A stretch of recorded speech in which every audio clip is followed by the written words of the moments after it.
Which of the following is least likely included in the CFA Institute Code of Ethics? Okay. Which of the following is least likely included in the CFA Institute Code of Ethics? Members of CFA Institute must place their client's interest before their employer's interest. Okay.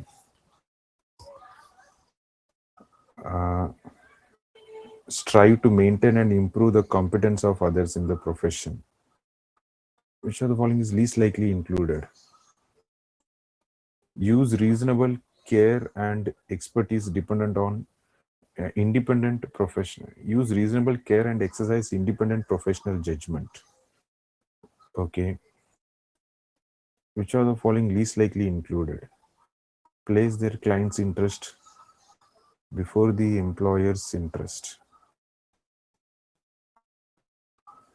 Code of ethics. Strive to maintain and improve the competence of others in the profession.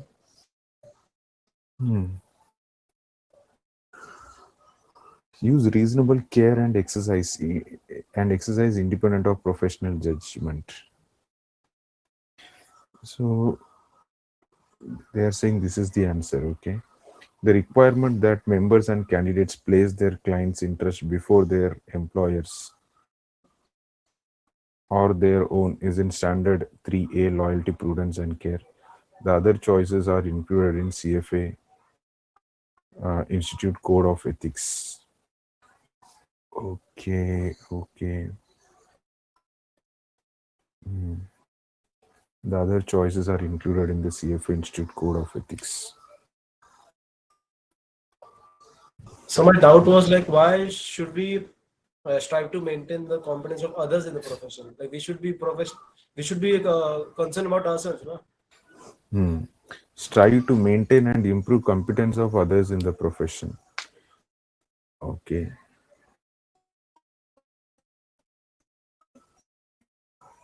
Competence of others in the profession. Okay, so I'll open the curriculum and then I'll try to figure out the answer for this. This is all modules, no? It LOS. Okay, so let's see this now. In the curriculum, okay.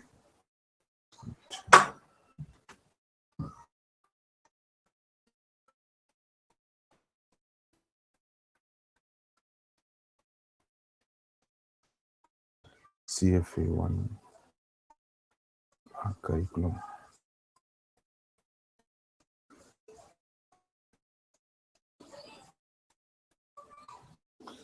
Okay, I didn't have curriculum here.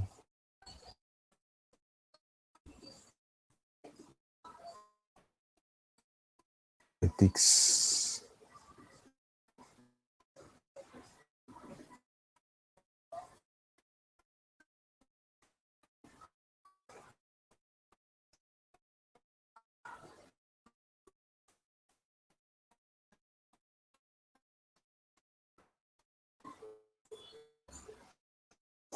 Module 90.1.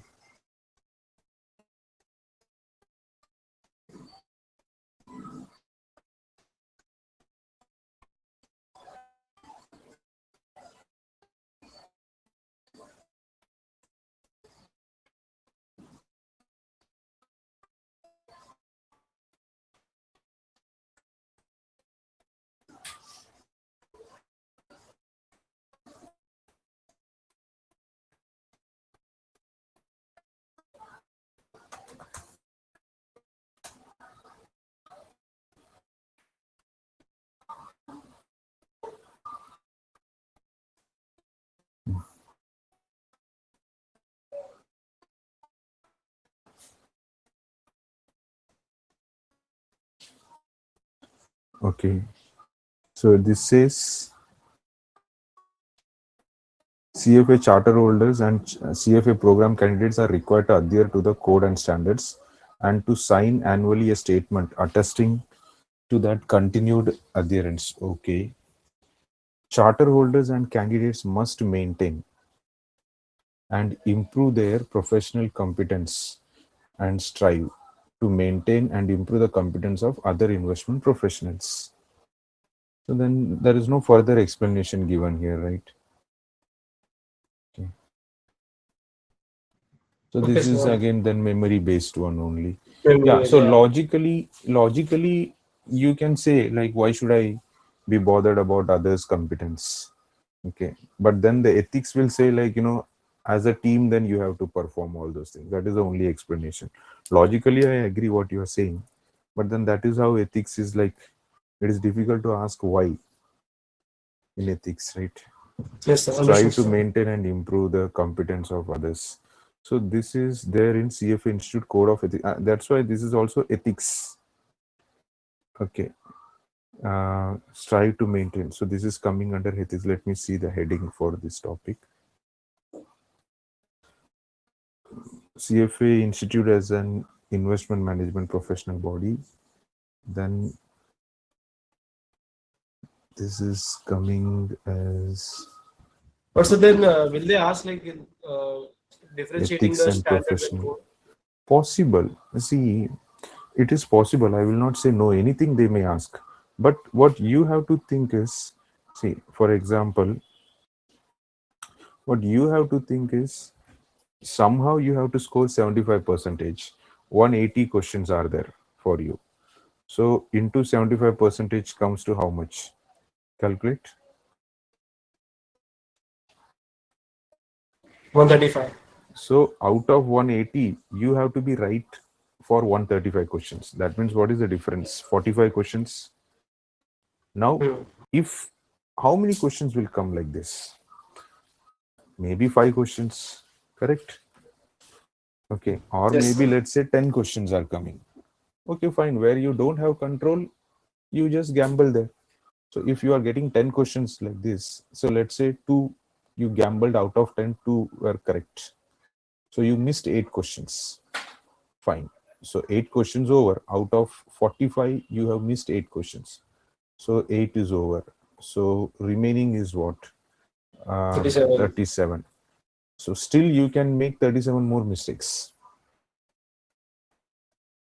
Correct. So we don't have to be worried for what we don't have control on.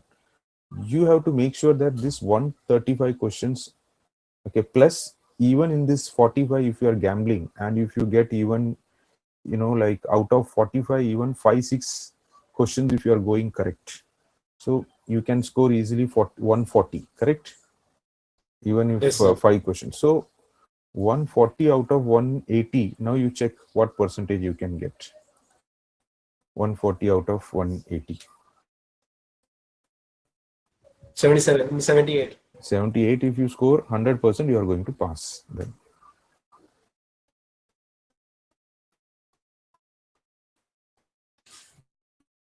understood this one. Yes, sir. So we don't have to worry about this one. You will certainly get 7, 8 questions. You will get where you will not have any clue.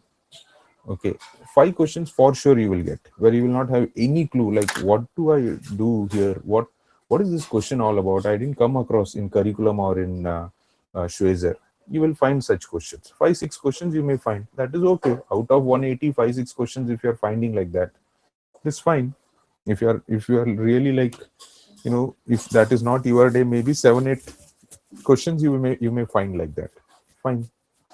And then so out of this 45, let's say 7, 8 questions completely you have no clue.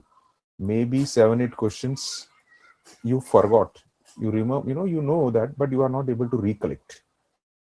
Okay, so let's round up 10, 10, 10, 10 gone. You are not able to recollect. So still you can make still, out of 45, 20 questions is gone. Remaining still 25 is there to your favor, where you can make some silly mistakes also. Okay, so let's say 10 questions you made silly mistakes. Okay, you made silly mistakes. Okay, so still now you have further 15 questions left out, correct? So that's why we don't have to worry much about all the exceptions one. Whatever you can remember, you remember, but be prepared for these 10 questions which you did not come across to anywhere. Now, even when I read this, honestly, if I would have done this question, I would have never selected A. I would have probably selected B only. So Yeah, even yes, I sir. would have gone wrong only. But that is fine. How many questions I will go wrong like this? It's okay.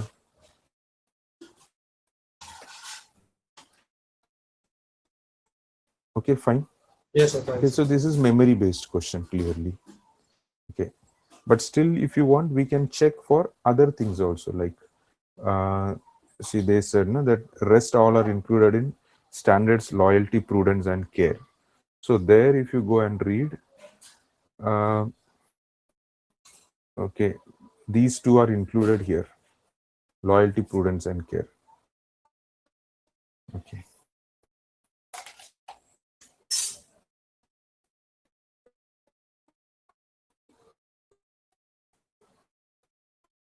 Then next is given the following common size cash flow statement. Okay, net income, cash flow statement extract, percentage of revenues, net income, account receivable, operating cash flow, cash from sale of fixed assets, purchase of plant and equipment, investing cash flow, cash dividends, and total cash flow. Okay.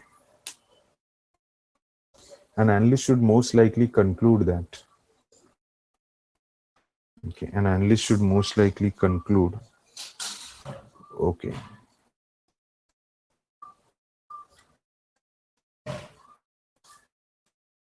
An analyst should most likely conclude that account receivable increased during the year. An analyst should most likely conclude that a smaller dividend was paid in 2003 than in 2002. Financing cash flow for 2003 was minus 2.1% of revenue. Okay. So first one is account receivable increased during the year.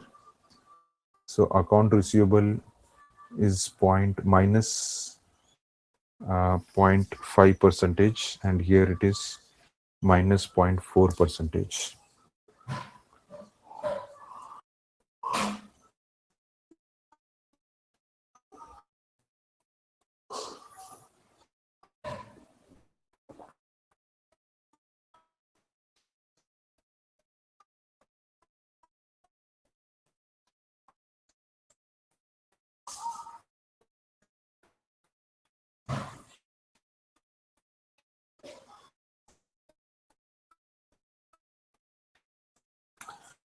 Okay, so say for example, account receivable, opening account receivable is 100, closing account receivable is let's say 600 or 500.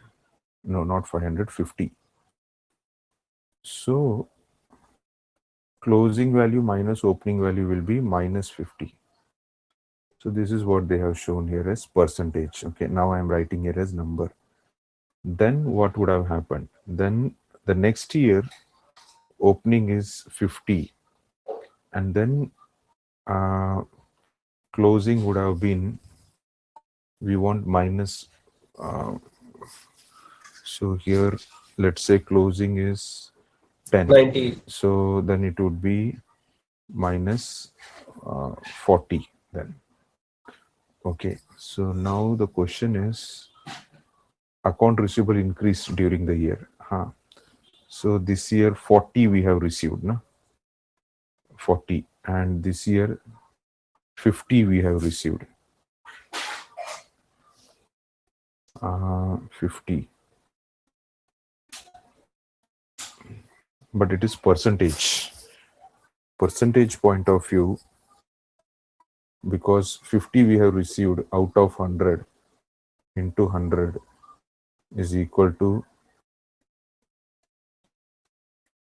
50 percentage, and here 40 we have received out of 50 into 100,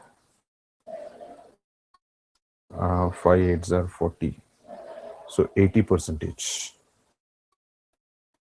So this number is bigger, 80 percentage increased during the year. Have you understood this one? Yes, sir, but do we have to take this root. Take this root means this is so that we understand. I have given you all these numbers. You can do it the way you want it, but these numbers are helping you or not? Yes, sir, yes, sir. I understood this, but Do how we is it have should to be do like this only, or there is another way you are asking? another way and better way to interpret? Because Huh. like in the first instance, we cannot solve no. Yes. In the first instance, it is difficult. That's why I'm using numbers, right?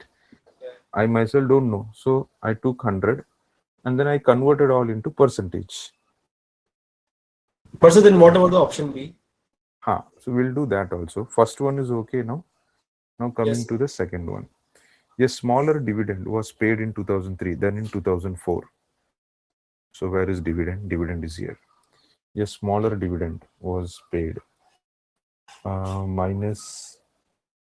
See, this is a very straightforward one. Okay, this one. A smaller dividend was paid in 2003 than in 2002. Smaller dividend. Okay. So this is all percentage of revenue. Smaller dividend. An analyst should most likely conclude that smaller dividend was paid in 2003 than in 2004. See, 100 rupees is the sales. 2003, 2002. Here you have paid 2.5 rupees. That's why minus 2.5. Okay. And here you have paid 2.1 rupees. So where have you paid more? You have paid more in 2002. So here it says a smaller dividend was paid in 2003. Acha, okay. So then why this is not the answer? Smaller dividend was paid in 2003.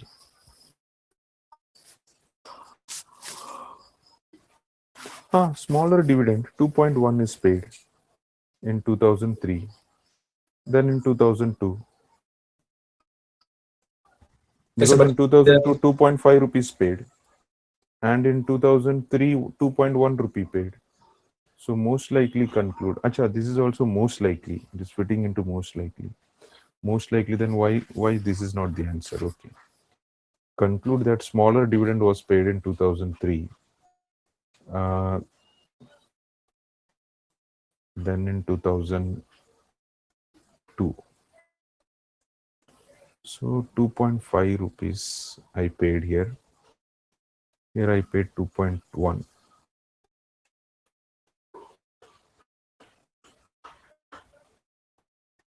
Hmm.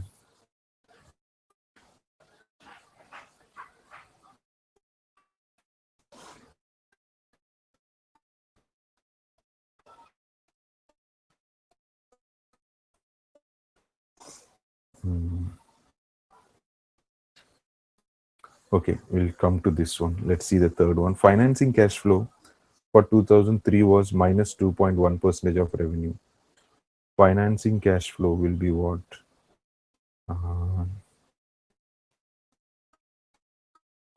so they are referring to cash dividends. Only cash dividend. Okay. Rest, nothing will come in financing cash flows. So here,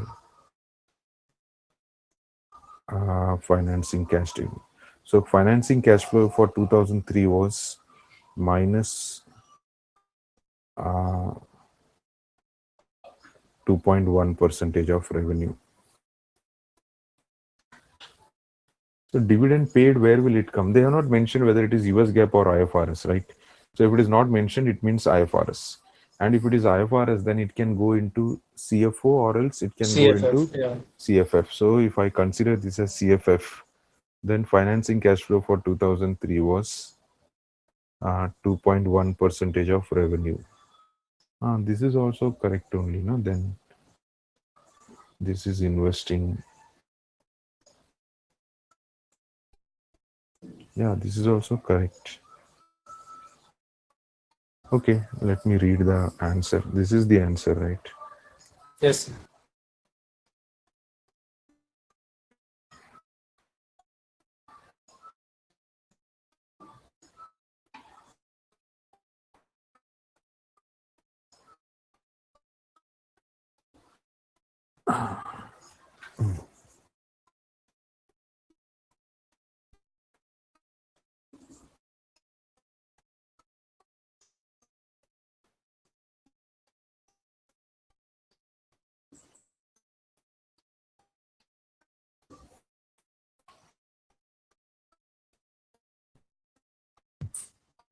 So Where we can is the skip this question. explanation? Huh? Below Why? the options. Only this much explanation is there. Yes, sir. On your common sense cash flow statement, the positive or negative adjustments. If I open this, okay, this is Schwezer questions, is it? Because accounts Yes, sir. receivable. Okay, let's only this much explanation is given there. Yes, sir. On your common size cash flow statement, the positive or negative adjustments for a working capital tell us whether a balance sheet item decreased or increased during the year. Because account receivables is being subtracted, its change in value must have been a use of cash, which means the balance sheet asset increased during the year.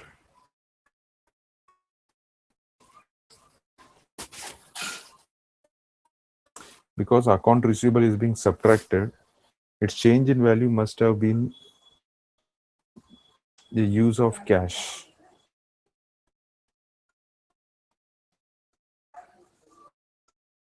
Um,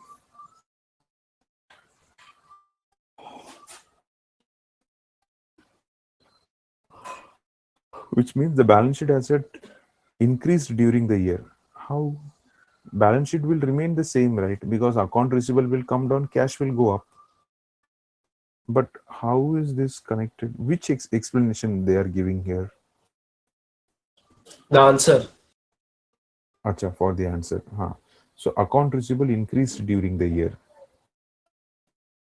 But what is the connection? They are focusing on the balance sheet asset increased. And here the topic is account receivable increased. The answer is balance sheet asset increased.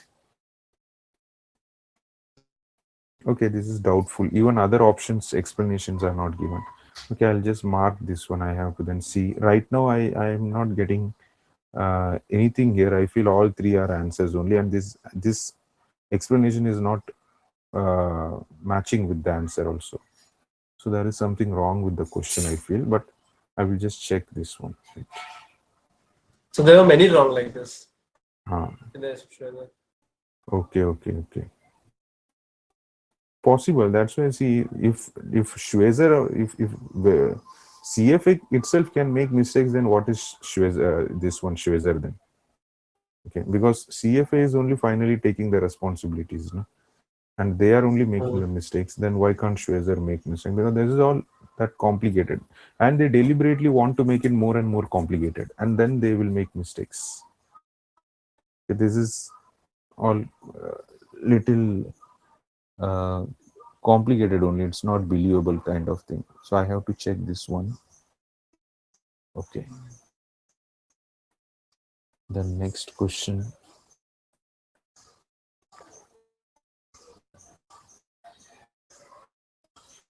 Okay. The question is, based only on this information, the company's earnings in future periods are expected to increase, decrease, remain relatively stable. The following data appear on the balance sheet of US GAAP reporting company. Gross deferred tax asset at the beginning of the year, 10,500. Gross deferred tax assets at the end of the year, 11,250.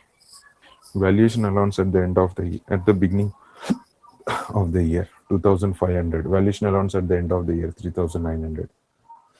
Okay.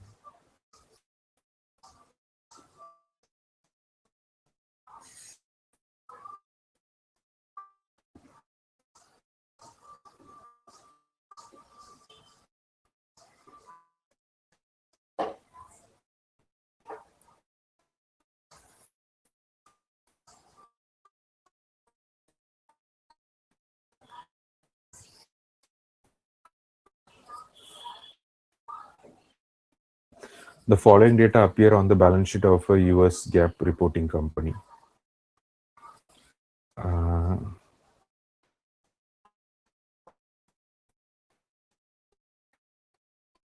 So gross deferred tax asset at the beginning of the year. So opening DTA.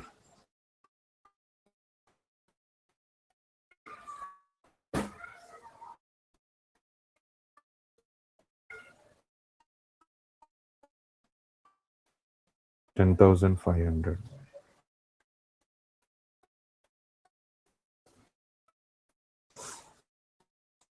Then gross deferred tax assets at the end of the year. Okay, so gross closing DTA 11,250. Then valuation allowance at the beginning of the year 2,700. Valuation allowances. Okay, at the beginning of the year. Okay, so opening valuation allowances.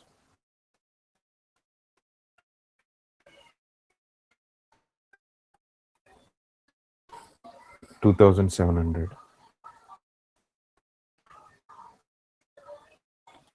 And open valuation allowance at the end of the year. So closing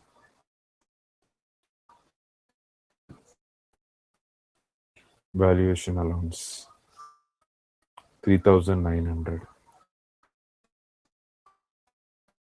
Okay. Based only on this information, the company's earning in future periods are expected to. Okay.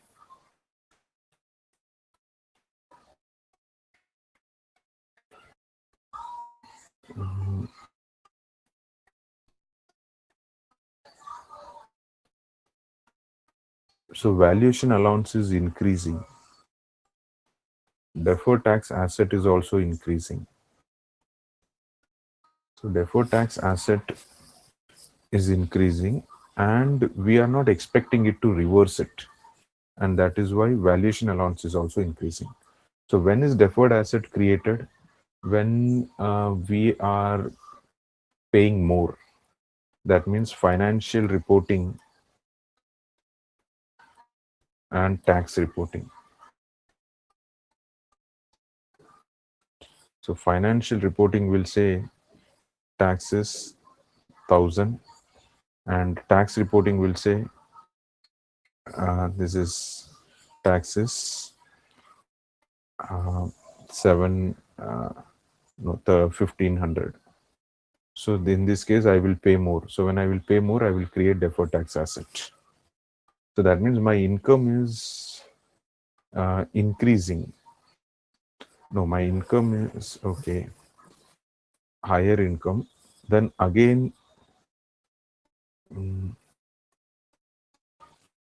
okay. So in this case, I will pay more tax. So I will create deferred tax assets. And it doesn't look like I have a chance to reverse. So example, this can be donations and all those things that I'm paying. So which is not getting reversed. So I'm paying more and more donations. When I pay more and more donations, that will not be accounted. But in financial reporting, my income will come down, and then I will say like, no, I have to pay less tax. But in tax reporting, my income will be going up, and so tax authorities will ask me to pay more tax. So more deferred tax assets I will create, and more valuation allowance will come up. Now here they are saying based only on this information, companies earning in future period are expected to increase, decrease, increase, decrease. Because if it is decreasing, then only more and more deferred tax assets will be created. Na? That means the difference is supposed to be more and more. When more and more difference are coming up, more and more deferred tax assets will be created. Have you understood this one? No, so but how can how are we concluding that in future periods the profit will decrease? Because this is the trend. Okay. So what is the trend that is showing up? The trend that is showing up is this DTA is increasing, na? And valuation allowance is also increasing. So based on the trend, we are predicting what will be the future. Because my profit is so this year and this year, you see why that DTA is going up. DTA will go up only when my donation is going up. When I'm doing more donation, my income will come down, right? When my income Yes. is coming down, the differences between tax authorities and financial reporting will go up. And when the differences are going up, then DTA will be created more because I have to pay as per the tax reporting. Okay, so I thought it was comparatively like the asking. It Relatively, is it the will be more. trend. It is what is the trend showing, they are saying. That's why opening and closing value is given here. Opening and closing value, both the sides. So the trend shows that more and more I have to pay DTA. If more and more DTA is there and it is not getting reversed, that means I'm doing some sort of transaction which tax reporting is not recognizing. Example, donation. Yes, sir. Understood. Okay. Okay, let me read if I get more any information. The valuation allowance increased. Management will increase the valuation allowance contra to DTA when future earnings are expected to decrease. Same thing. So, and also it is not expected to reverse. That is why valuation allowance is increasing. So this is fine. This is just whatever I was speaking. Okay, this is okay. The next is analytical duration. Assumes government yields and spreads are independent variable. Yeah, analytical duration is lower than empirical duration. See, there is nothing like analytical duration has to be lower than empirical duration. Empirical means historically what is the change in the bond price when the interest rate is changing. Analytical means the formula based duration. That is analytical duration. So there is no rule that analytical duration has to be lower than empirical. Okay, so B you can easily eliminate.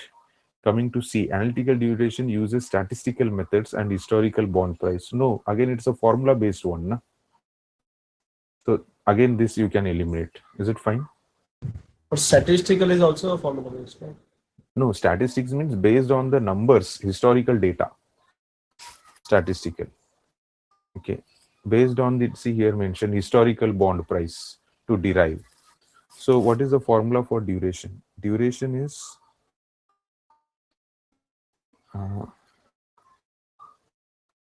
V minus V plus divided by 2V0 into delta YTM, correct?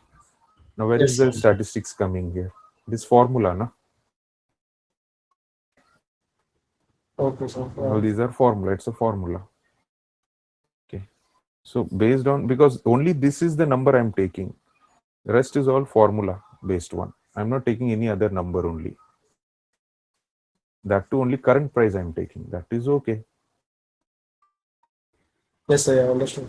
And then see this one. Assumes government bond yields and spreads are independent variable. So assumes government bond yields and spreads are independent variable. Yeah, spreads belongs to the corporate bond. And government bond yield is, belonging to the government bond yield. Here, change in YTM. So change in YTM means we are assuming that if government bond yield is 7% and corporate bond yield is like 10%, and when it is changing by 10 to 11%, 10 to 10.5%, so it is changing by 0.5%, but this is not moving. That is the assumption. So it is independent. So government bond yield is independent. Understood the meaning? Yes, sir. Yeah. Okay. This is okay. Then empirical duration, this is all historical. See, it is higher than analytical. There is no such rule. So we can eliminate this one. Empirical uses statistics and historical. Okay. Now, why not A? No, this just now, it is just like the similar previous one, right? Yes, sir. Yeah. Understood the concept. Ah.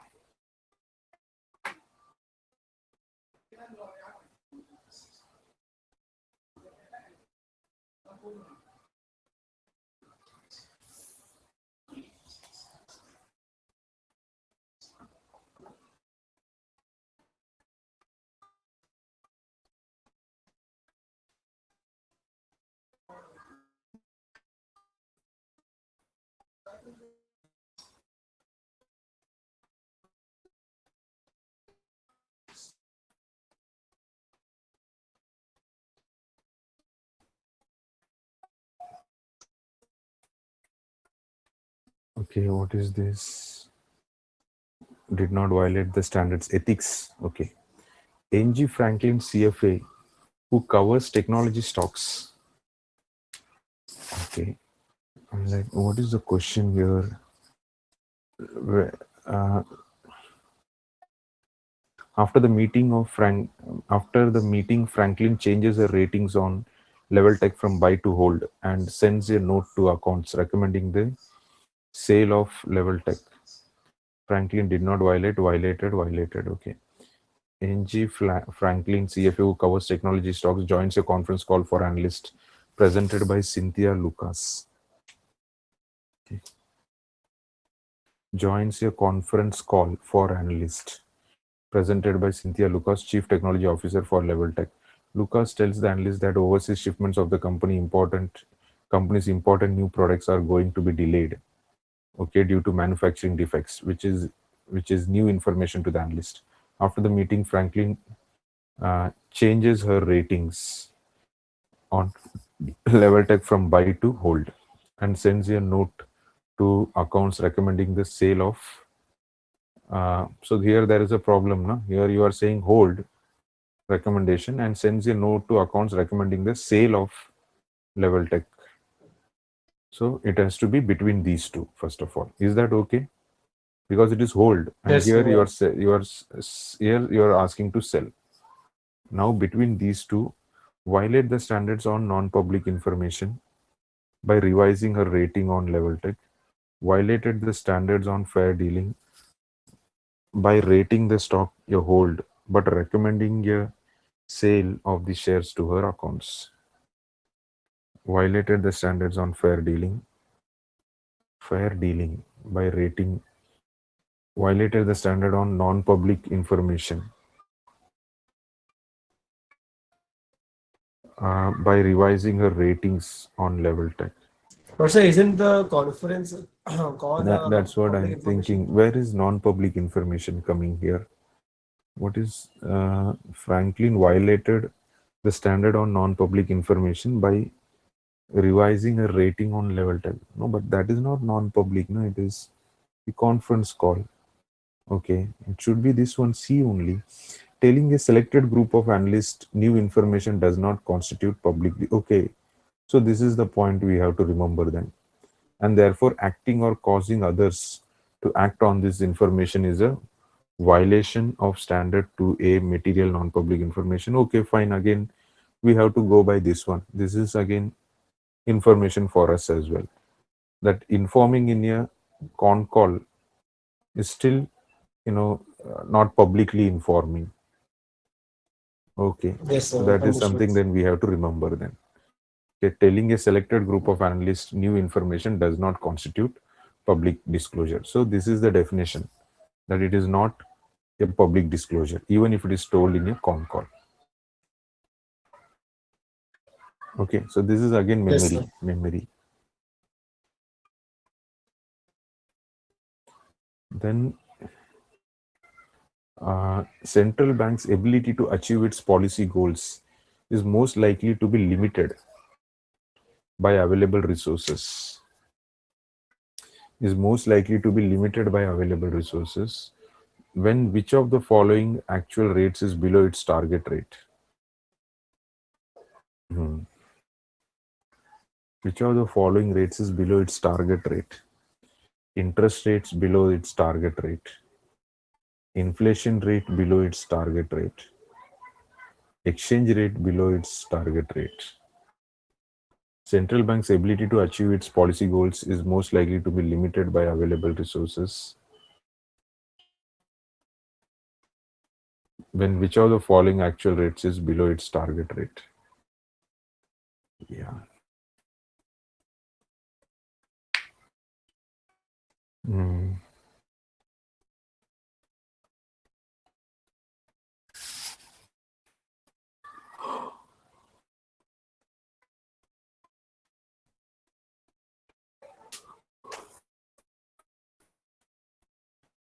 Exchange rate. Okay. So you take this example, exchange rates. Now, Indian rupee is depreciating highly. So they want it to be something like, imagine 88, but now it has come down to 90 or 91, 92.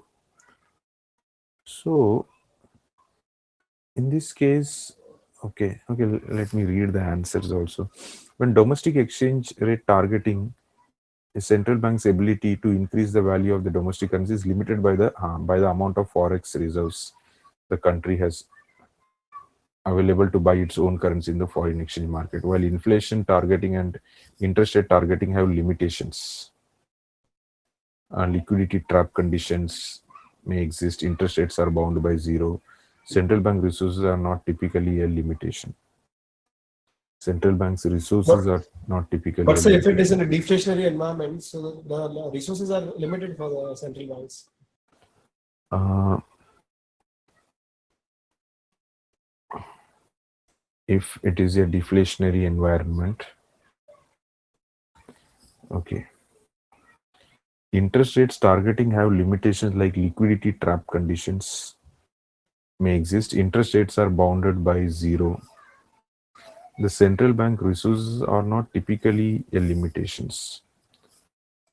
So that time, what are they supposed to do? They are supposed to, if there is deflationary environment, that means you are saying the interest rate is going into negative. Inflation rate. Inflation is going into negative, right? Yes, sir. So in deflationary environment, So the if inflation is maximum they can going up, do is pull the interest rate to zero, and after that they cannot do anything. no, there are other ways. Like for example, in Japan, uh, when interest rates went below zero, you can change various other schemes. Like for example, if you go to the bank and if you deposit money, you will not get any interest. And top of that, you will be charged right there. So if you are keeping 100 rupees, instead of getting more money, you will get 99 rupees only, right? And what other resources that they can use is, see, RBI can unlimitedly issue bonds or buy bonds or issue bonds. This way they can control the supply of the currency, Indian rupees. But however, when it comes to dollars, they have limited currency. But India has good enough one. But you think about Sri Lanka No, or sir, I other understood the countries. C option, but I was thinking from the point of view of B option. So B point of view, open market operation, uh, that that option is there, right? OMO, open market operations. They can issue bonds, Does they can buy automatic bonds. stabilizer also count? No, automatic stabilizer will not count here. That will come under fiscal policy. Automatic stabilizer is all giving ration to below poverty line people, or Western world. If you are unemployed, they will pay you, or if you are falling sick, health insurance will take care. That is all automatic stabilizer. Okay. Oh, yes, sir. So here in India, we have something like 600 plus billion dollar for exchange rate controlling. Right? But in some countries, they do not have. So RBI or the Reserve Bank over there, they have limited resources then. But otherwise, to control these two, they have repo rate, reverse repo rate, they have open market operations, they can supply currency, they can, limit all those control they can do by issuing bonds or else by buying bonds, right?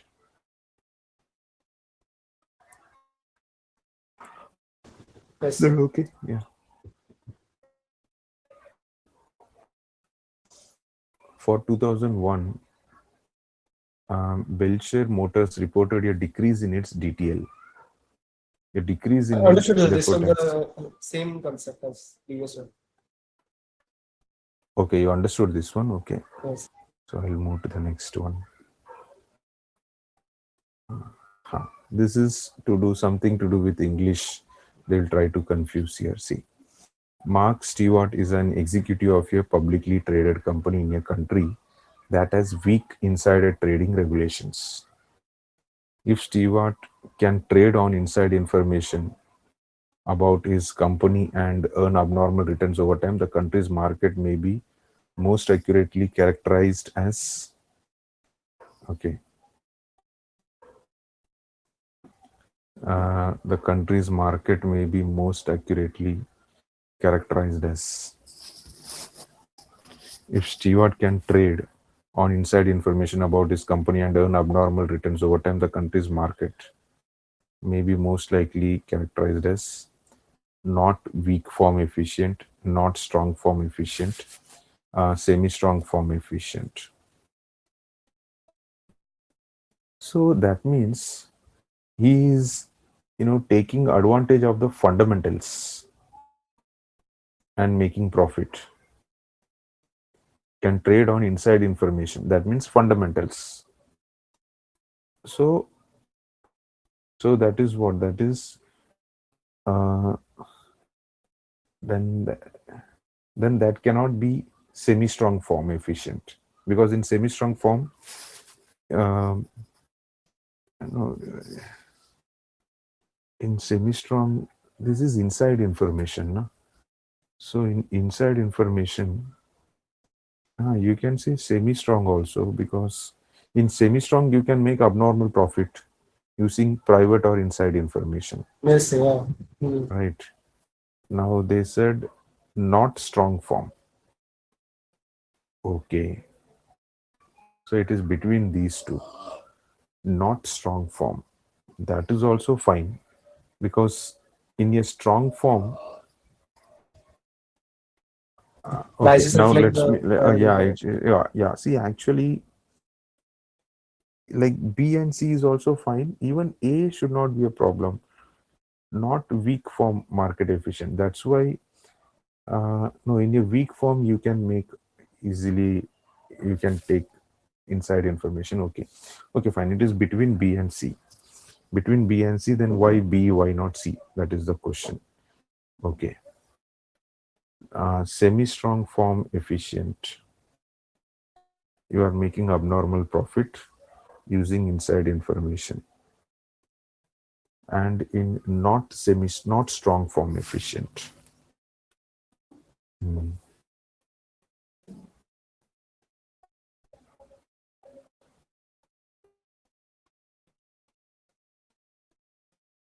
Okay.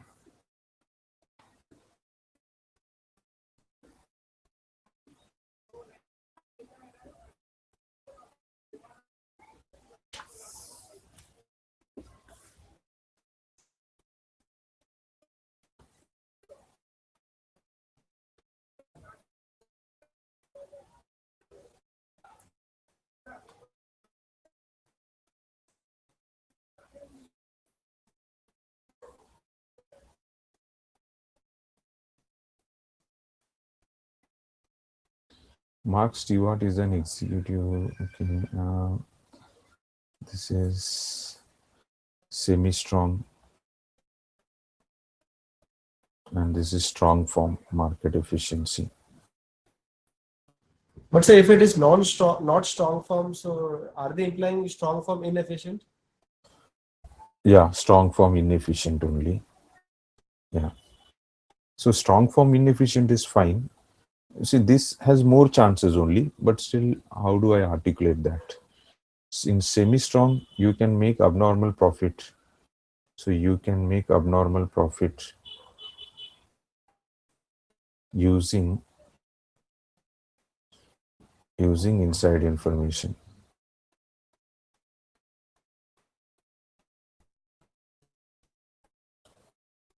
Using inside information.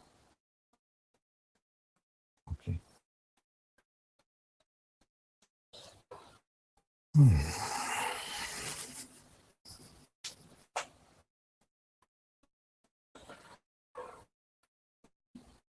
You can make abnormal profit using inside information. So here you are making abnormal profit. Here you cannot make abnormal profit, but you are making. So automatically you are breaking this one. So it is inefficient. That's why not strong form efficient. Okay. But if these two are given, why am I selecting only this one? You can make abnormal profit using inside information. Okay, let me read the answer. If Stewart can earn abnormal profit by relying on inside information, the market cannot be strong form efficient. However, This by itself does not imply anything about lower form efficiency. Okay, so this is the explanation that first of all, this is strong form inefficient. So when I say strong form inefficient, that is why I'm making abnormal profit using this using inside information. But I cannot conclude in this situation anything about the previous one.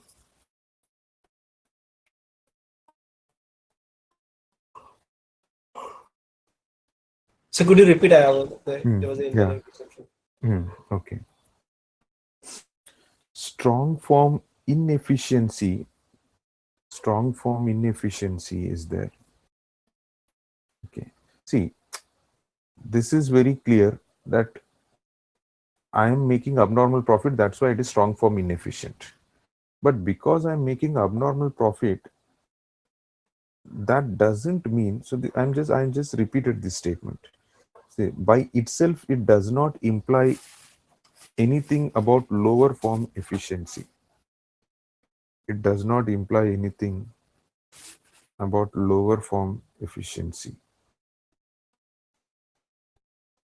Okay, so can you just give me a brief about like weak form and weak form inefficient, like all those three, and inefficiency, like where can we earn abnormal profit and with the value implication on all of this? So I was just noted down. Yeah. See, weak form.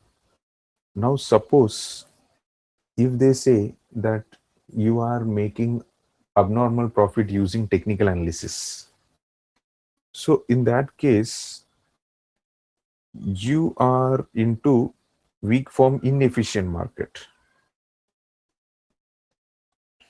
Weak form inefficient because you are making abnormal profit using technical analysis. Is this okay? Yes. Similarly, if you make abnormal profit using fundamental analysis, okay, then you are into semi-strong inefficient market. Okay, because you cannot make abnormal profit. But if you are making abnormal profit, you are into semi-strong inefficient market. Is it okay? Yes. Similarly, let's apply the same statement. Similarly, if you are, if there is strong form market is also option given, and they are saying you are making abnormal profit using inside information, I will come in the descending order. My first preference will be strong form market, and here I will say that that strong form market is inefficient, and that is why I'm able to make abnormal profit using inside information.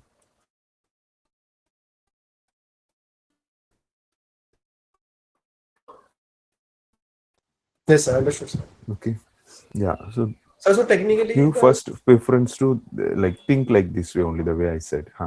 so technically, the strong form efficient and semi-strong form inefficient both are same only in terms of earning abnormal profit. See, again, now in this case both are looking same, B and C. Yes, sir. Okay, but you have to go in the descending order. That means first preference, because this inside information actually comes under strong form market efficiency, right? Here only you cannot make abnormal profit, and you are making abnormal. In this case, you are making abnormal profit. So you have to start from here only, this order, strong form, and you have to say it is strong form inefficient.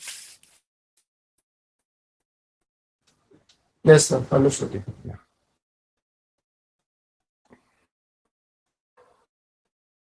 Then next is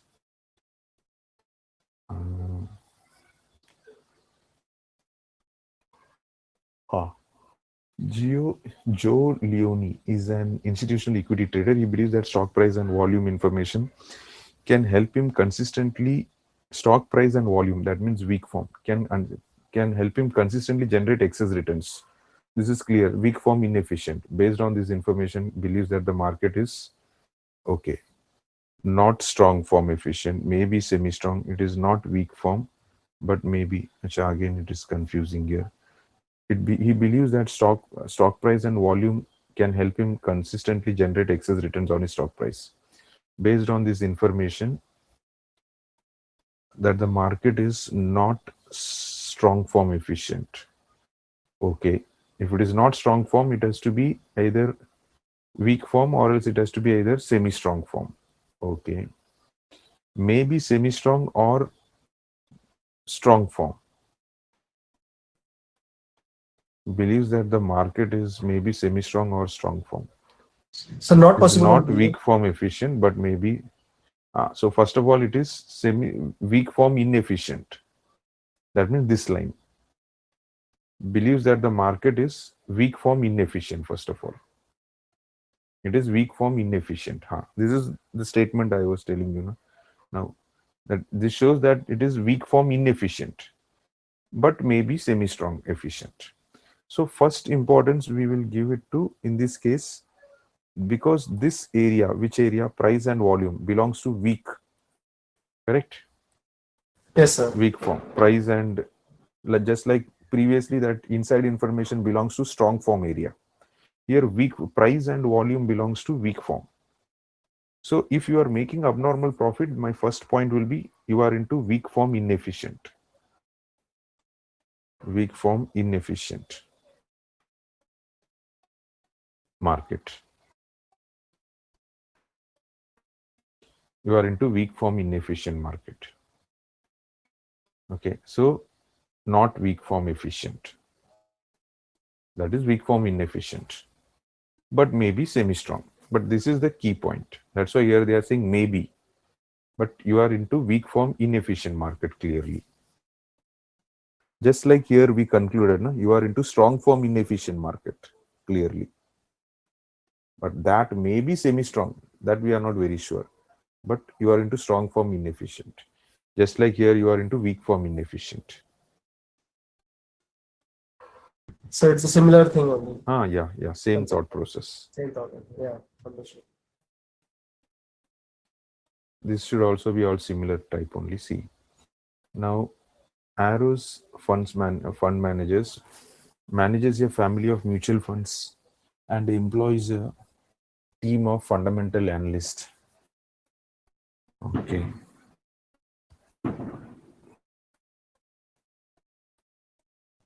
Manages a family of mutual funds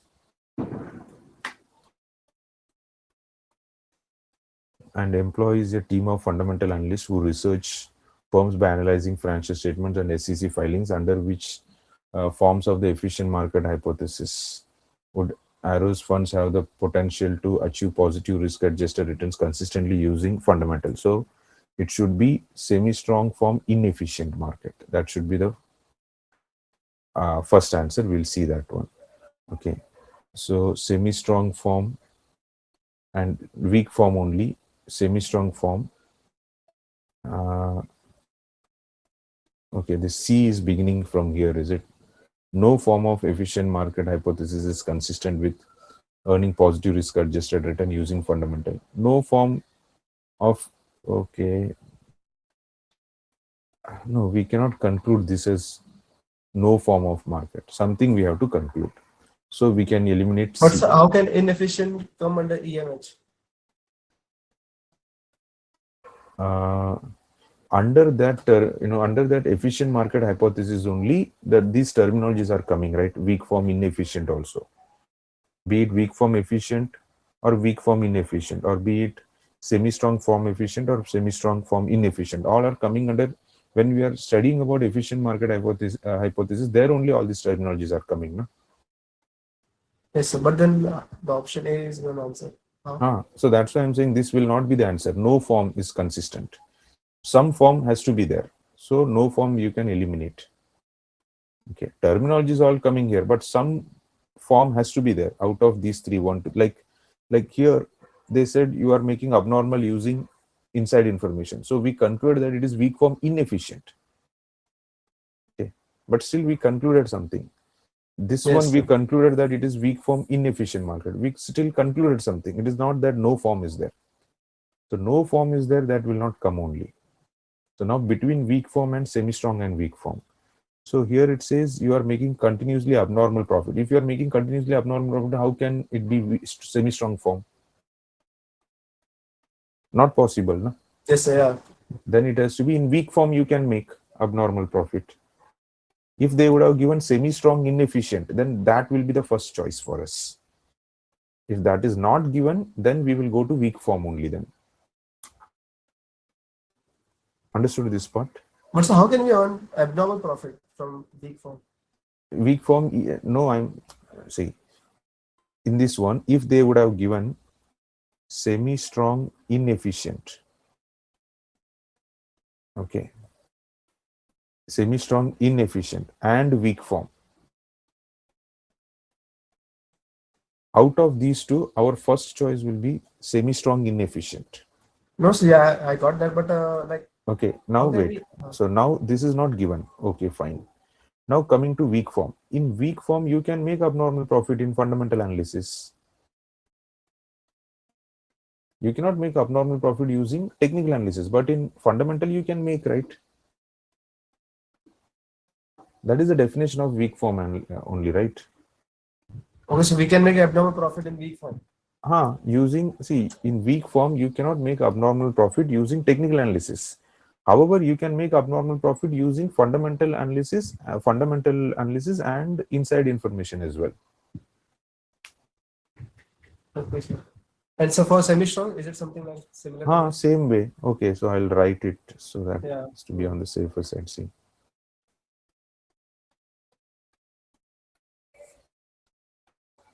In weak form market if hypothesis, one cannot make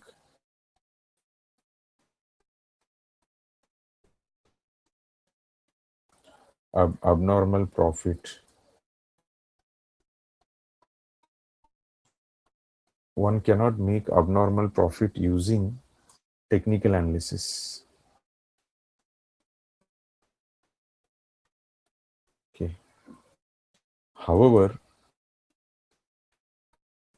one can make abnormal profit. One can make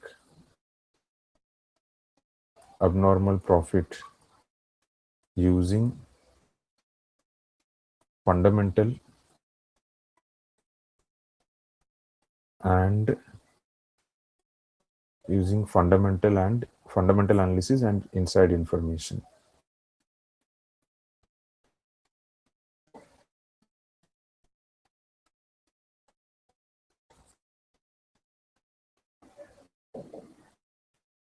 Okay, then semi-strong form.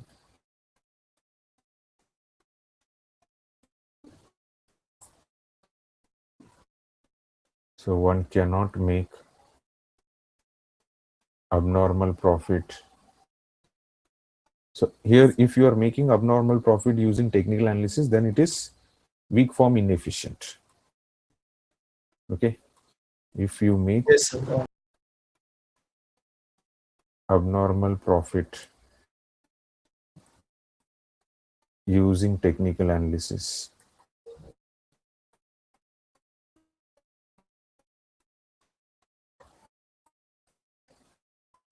then it is weak form inefficient market.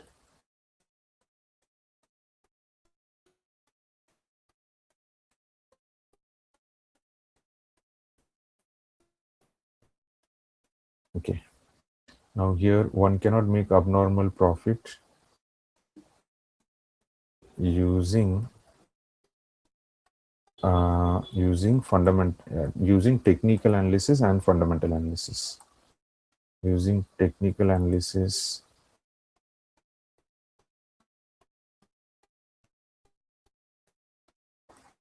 and fundamental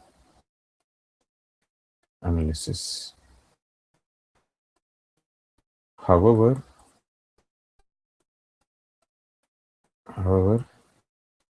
you can make abnormal profit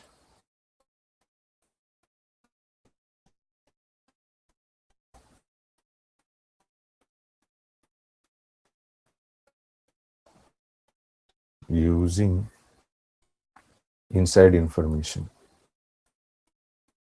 Okay, but if you make abnormal profit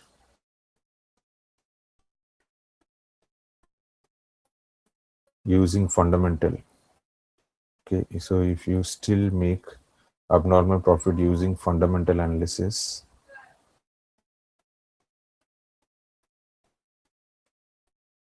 then it is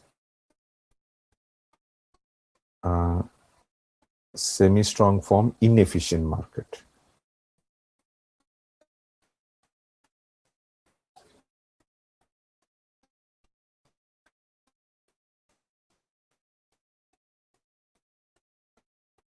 Inefficient.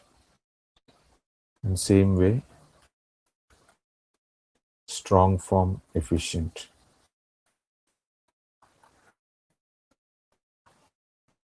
Strong form efficient is one cannot make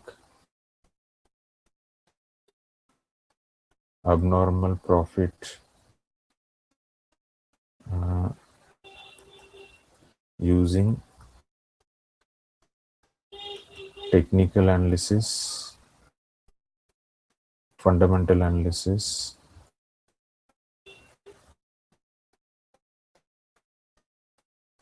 and inside information. Inside information.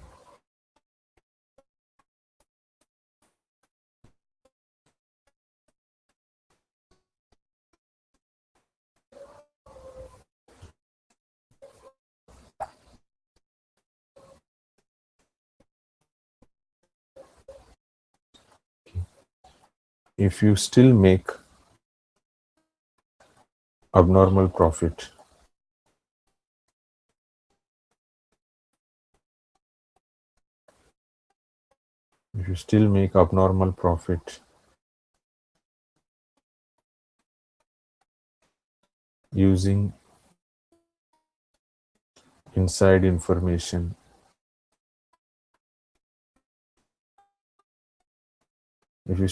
abnormal profit using inside information, then it is strong form market inefficient.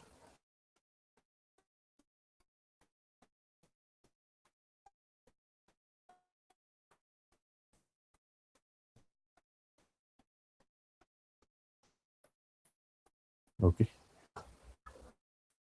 Yes. So, could you just again explain this? If you this in semi-strong form, inefficient. See, here it says you cannot make abnormal profit using inside information. Acha, no, here this part. You cannot make abnormal profit using fundamental analysis. Here, when this is semi-strong, you focus on fundamental. That you cannot make abnormal profit using fundamental analysis, but you are still making, imagine. Then that means I will say it is semi-strong inefficient. Similarly here, left hand side, if you cannot make abnormal profit using technical analysis, here the keyword is technical to be associated with weak form. You are still making abnormal, then I will say it is weak form inefficient market. Similarly here the keyword is inside information, right hand side. Keyword is inside information. Now you are still making abnormal profit in inside information, then it is strong form inefficient. Yes, yeah, understood. Yes, yeah.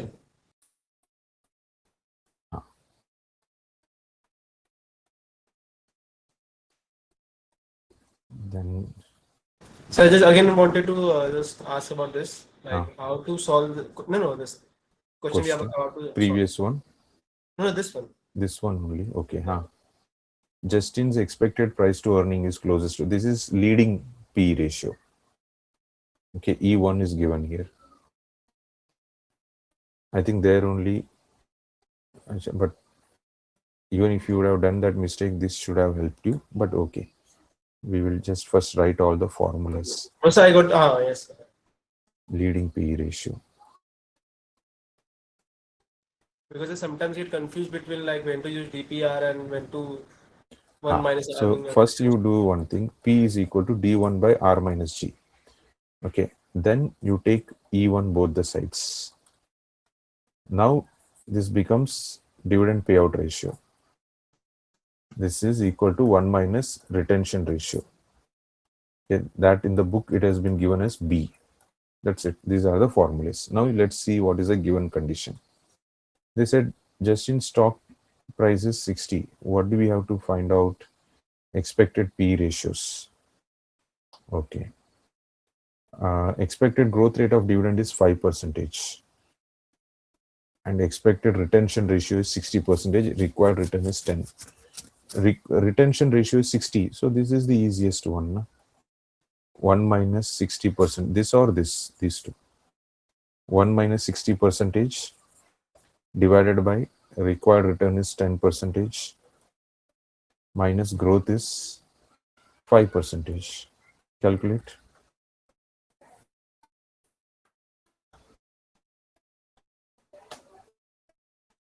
8. 8. Okay. Yeah, 8. P is 8. Left hand side, this is P is equal to 8. Okay, so if the dividend payout ratio is given, so we don't have to multiply it by the growth rate, just like we do it for dividend. There is no dividend growth here. Dividend payout ratio, or which one you are talking about? Yes, the payout ratio. Like in the Here, standard formula, we multiply it with the growth rate.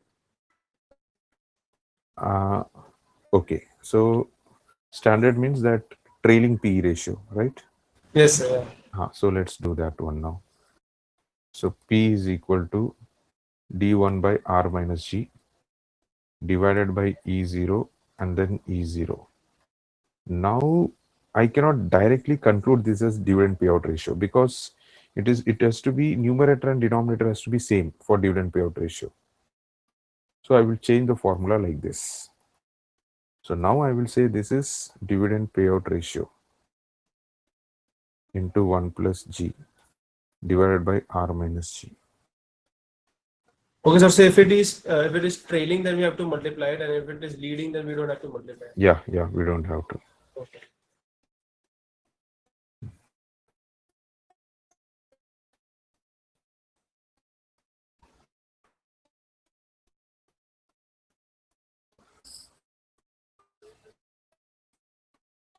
Orange company pays out justified P ratio. Okay, Orange company pays out 40% of earnings as dividends.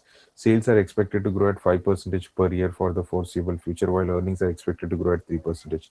Using a required rate of return of 8%. Because I Orange, understood this one. this you know, okay.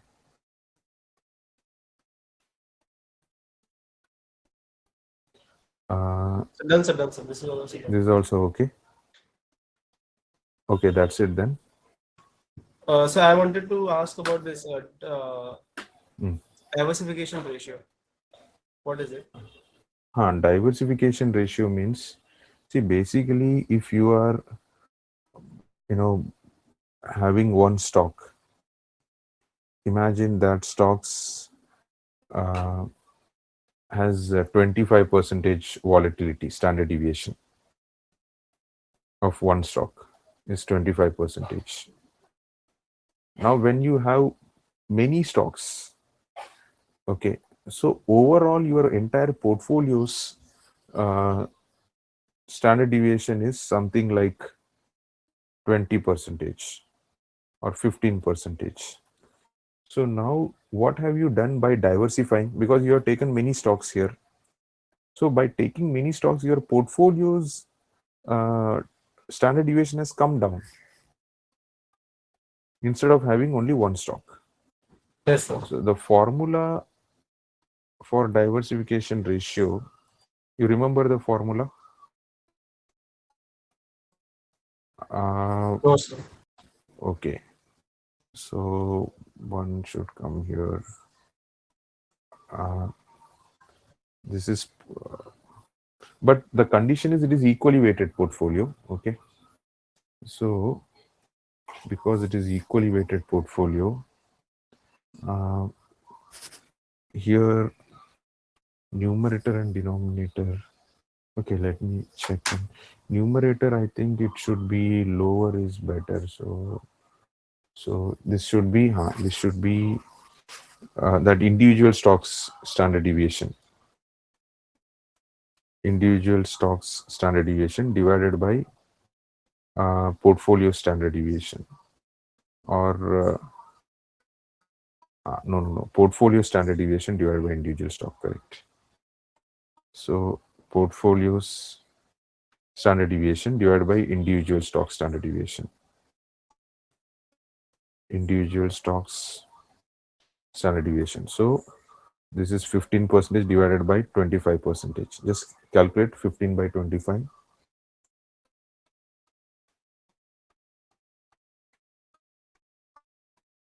15 by 25. 60.6. 0.6. So that means if it was 1, it has become 0.6. So 0.4 is your benefit. Okay, because initially it was 1, right? Now it has come to 0.6. What is the formula? Portfolio standard deviation. Standard deviation of the entire portfolio divided by entire portfolio. Here the assumption is you are giving equal weight to all the portfolio. That means if you are having 10 stocks, you are giving 10 percentage weight for 100%, right? If you have 100 rupees, you are investing 10 rupees. Okay, so I'll show you the formula. But this is what I told in a simpler language. I'll show you the formula as well. Diversification ratio. Okay.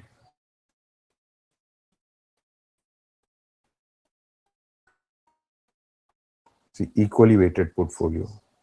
So calculated a standard deviation of an equal weighted portfolio by the weighted average of the individual one. Same, correct only.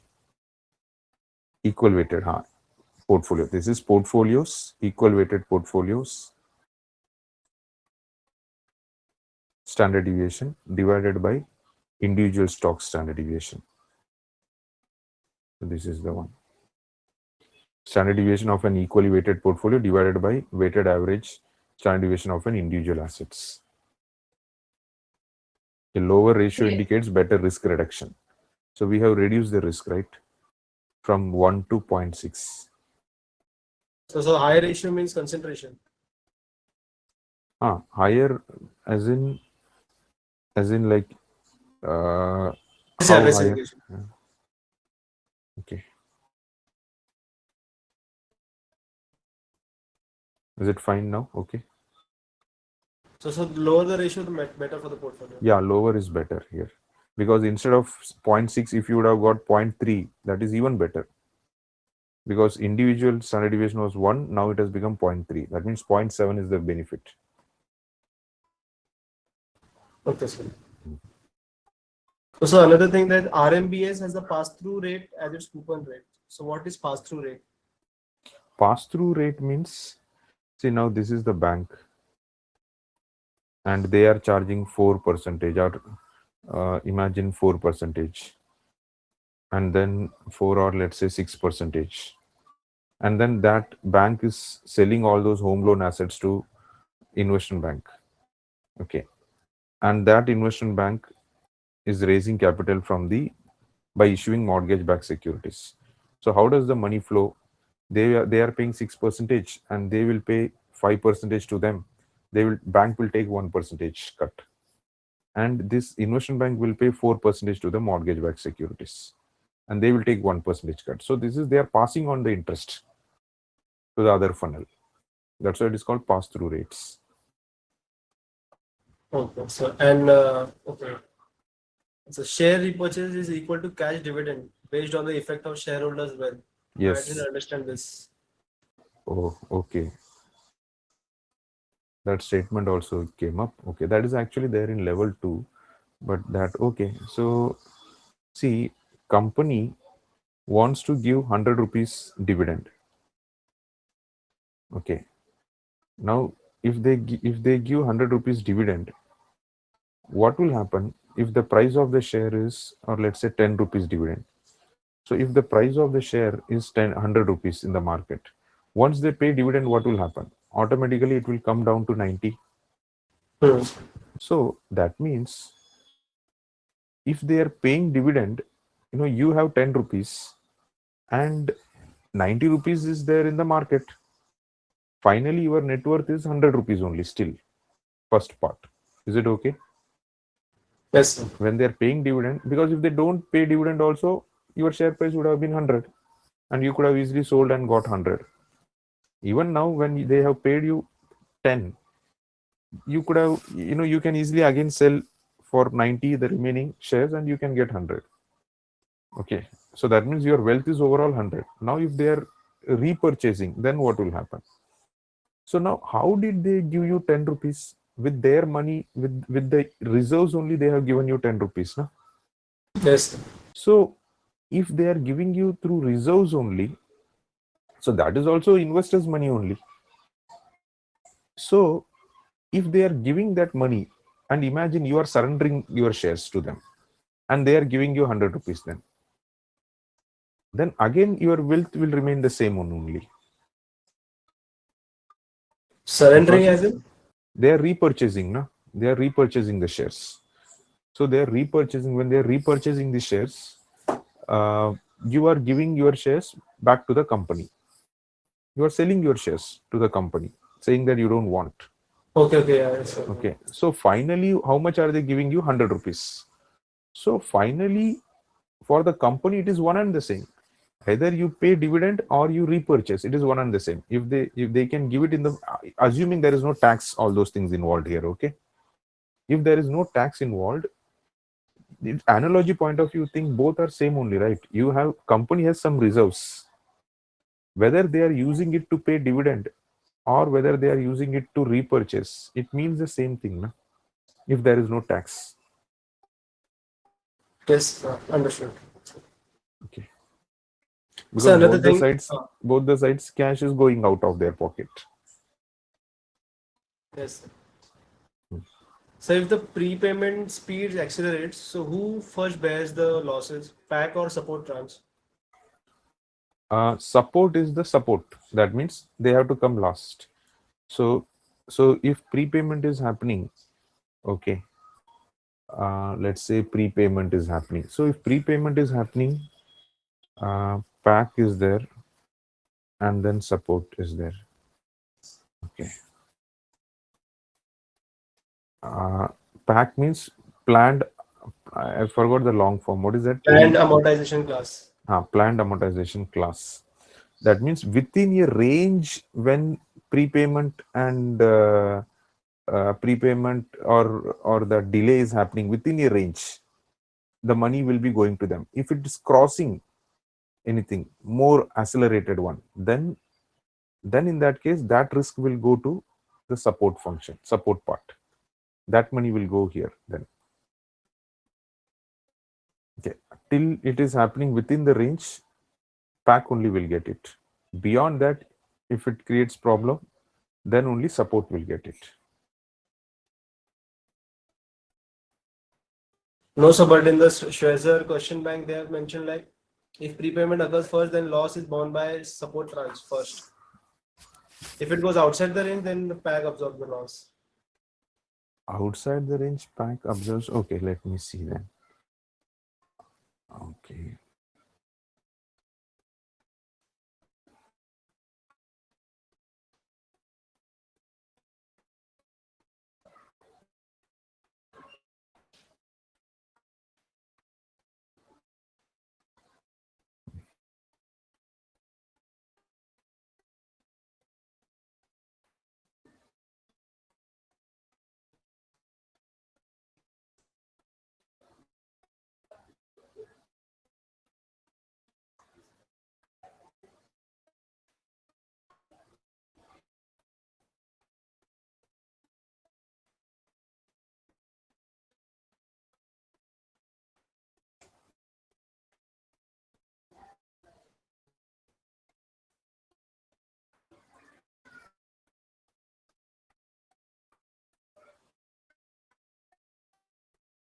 Mhm.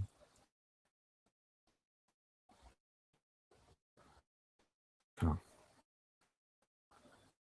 See, pack tranche is structured to make predictable payment. That means within the range to investors. As long as the prepayment speed remains within a certain range, okay. So that's what I said. No?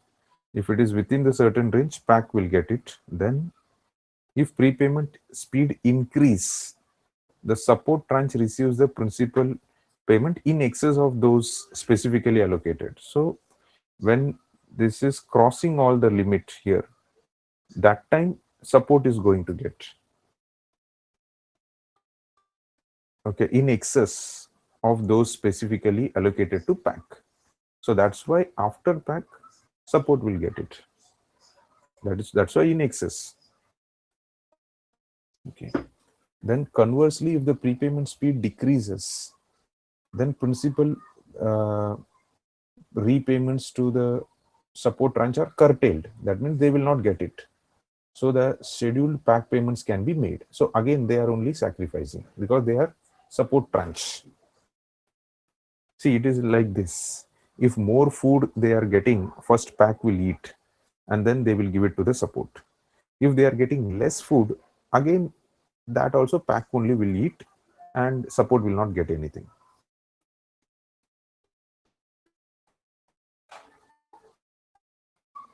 So I've sent the question. Both the sides, both the sides, the risk is reduced for pack.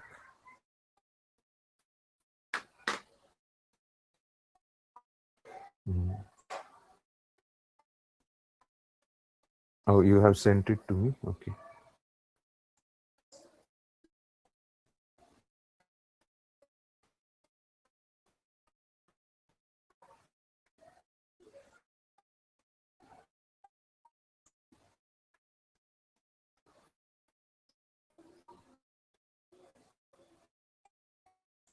Okay, this one. Just 1 minute. Okay, I'm getting a call on that.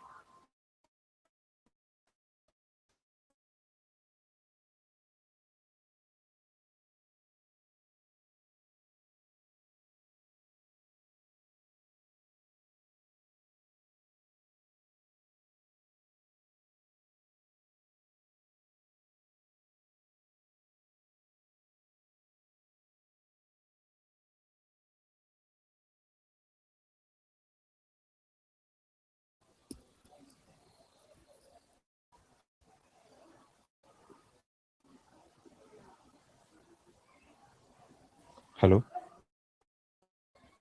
Hello. Yes, sir. A collateralized mortgage obligation includes pack, tranche, and support tranche. If prepayment rates change, the pack tranches absorb all prepayment risk. Prepayment risk only if the prepayment rate is within the specified range. Prepayment risk only if the prepayment risk is outside the specified range. Okay. So they are actually talking about this line. Speed. Okay. Should speed move outside this range here? However, this protection is limited by the range of prepayment speed under which the support tranche can operate. Should speed move outside this range, pack tranche will not receive payments in line with its planned amortization schedule. So if it is too volatile, then that time the pack has to take the loss. This is an exception which they have mentioned here. Prepayment is absorbed by the support tranche as long as the prepayment remains within the specified range. If the prepayment rate falls outside the specified range, pack will also absorb some of the prepayment risk. So it is talking about this line, these two lines.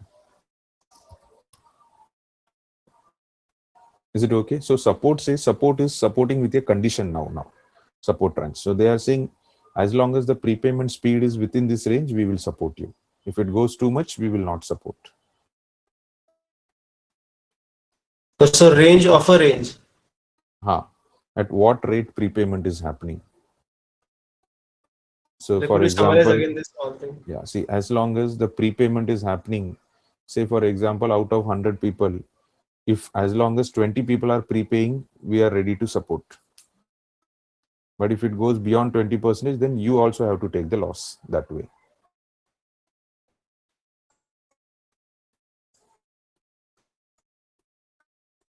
So technically the first will be borne by support tranche, then the back. Normally any losses will be borne by support, but exceptionally means what? When it is outside the range. Okay, when it is breaking the rules. So here exceptionally means if the speed moves outside the range, that time pack will also suffer losses.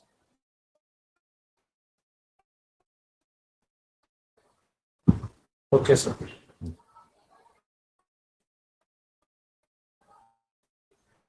Okay, it's fine. And sir, bootstrap resampling. I mean sampling. Bootstrap resampling means, see, first of all, what is bootstrap? You know, Zerodha is a bootstrap company. Not Zerodha is a bootstrap company. What does that mean? They never took money from anybody. Internal accruals. Internally, only whatever profits they got, they just kept on reinvesting and made more profits. So bootstrapping means similarly, you have been given some, observations, some numbers, and from that numbers you are creating more samples. These are the numbers. Now with these numbers you are creating more samples. How can you create more samples? You can say this as 1 sample, 2 sample, 3 sample, 4 sample, or you can take this as 1 sample, then this second sample, this like this. You can create so many samples, right? So many samples. Yes, you can keep on creating. Now that is resampling. Okay, like few numbers, you're creating samples from this one major group. So that's why it is called, you have bootstrap. That means without taking external any other number, within the given number only you are creating multiple samples. So there are replacement. Replacement you may do, yeah. You may replace, so 2, 5, 8, 9. Imagine this is the number you have got. So I can create 2, 5, 8 here, and then I can create 2, 5, 9 here. I can create 5 to 8 here. I can create 5 to 9 here. See, so many samples I'm creating, right? With these 4 numbers, I can create 9, 8, 5 here. I can, so I'm replacing also. No, here also 2 is coming. Here also 2 is coming. Here. See.